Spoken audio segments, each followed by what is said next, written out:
नवरात्रि में कन्या पूजन से मिलती है सभी परेशानियों से मुक्ति। जाने इसका महत्व। नवरात्रि के 9 दिनों में माँ दुर्गा को प्रसन्न करने के तरह तरह के उपाय किए जाते हैं। अष्टमी और नवमी में कन्या भोज और पूजन करना महत्वपूर्ण माना जाता है। नवरात्रि के अंतिम दिन कन्या पूजन का विशेष महत्व होता है। व्रत रखने वाले भक्त कन्याओं को भोजन कराने के बाद ही अपना व्रत खोलते हैं। कन्याओं को देवी माँ का स्वरूप माना जाता है। मान्यता है कि इस दिन कन्याओं को भोजन कराने से घर में सुख, शांति एवं संपन्नता आती है। कन्या भोज के दौरान 9 कन्याओं का होना आवश्यक होता है। इस बीच यदि कन्याएं 10 वर्ष से कम आयु की हों तो जातक को कभी धन की कमी नहीं होती और उसका जीवन उन्नतिशील रहता है। नवरात्रि में कन्या पूजन का बहुत महत्व है। आमतौर पर नवमी को कन्याओं का पूजन करके उन्हें भोजन कराया जाता है, लेकिन कुछ श्रद्धालु अष्टमी को भी कन्या पूजन करते हैं। नवरात्रि में अष्टमी और नवमी के दिन कन्या भोजन का विधान ग्रंथों में बताया गया है। इसके पीछे भी शास्त्रों में वर्णित तथ्य यही है कि 2 से 10 वर्ष तक उम्र की 9 कन्याओं को भोजन कराने से हर तरह के दोष खत्म होते हैं। कन्याओं को भोजन करवाने से पहले देवी को नैवेद्य लगाएं और भेंट करने वाली चीजें भी पहले देवी को चढ़ाएं। इसके बाद कन्या भोज और पूजन करें।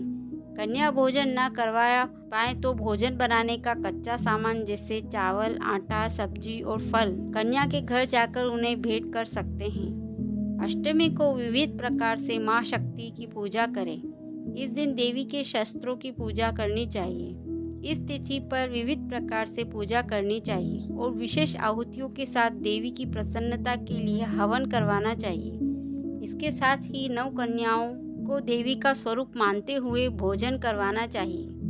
दुर्गा अष्टमी पर माँ दुर्गा का विशेष प्रसाद चढ़ाना चाहिए।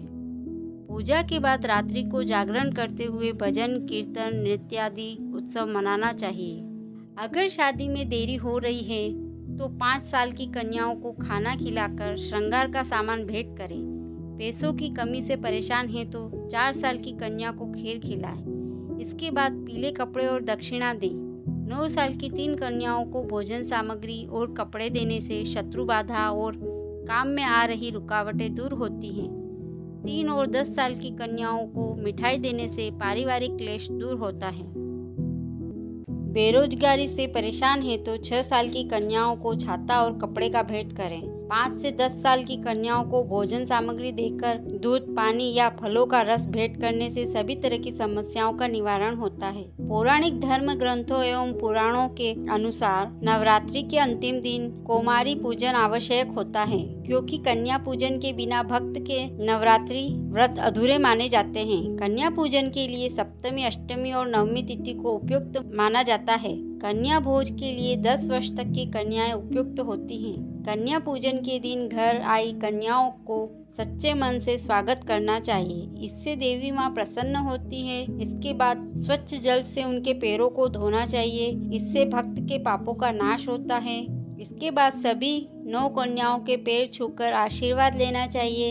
इससे भक्त की तरक्की होती है। पैर धोने के बाद कन्याओं को साफ आसन पर बैठाना चाहिए। अब सारी कन्याओं के माथे पर कुमकुम का टीका लगाना चाहिए और कलावा बांधना चाहिए। कन्याओं को भोजन कराने से पहले अन्न का पहला हिस्सा देवी माँ को भेंट करें, फिर सारी कन्याओं को भोजन परोसें। वैसे तो माँ दुर्गा को हलवा, चना और पूरी का भोग लगाया जाता है, लेकिन अगर आपका सामर्थ्य नहीं है तो आप अपनी इच्छा अनुसार कन्याओं को भोजन कराएं। भोजन समाप्त होने पर कन्याओं को अपने सामर्थ्य के अनुसार दक्षिणा अवश्य दें, क्योंकि दक्षिणा के बिना दान अधूरा रहता है। यदि आप चाहते हैं तो कन्याओं को अन्य कोई भेंट भी दे सकते हैं। अंत में कन्याओं के जाते समय पैर छूकर उनका आशीर्वाद लें और देवी माँ को ध्यान करते हुए कन्या भोज के समय हुई कोई भी भूल की क्षमा मांगे। ऐसा करने से देवी माँ प्रसन्न होती है और भक्तों के सभी कष्ट दूर होते हैं।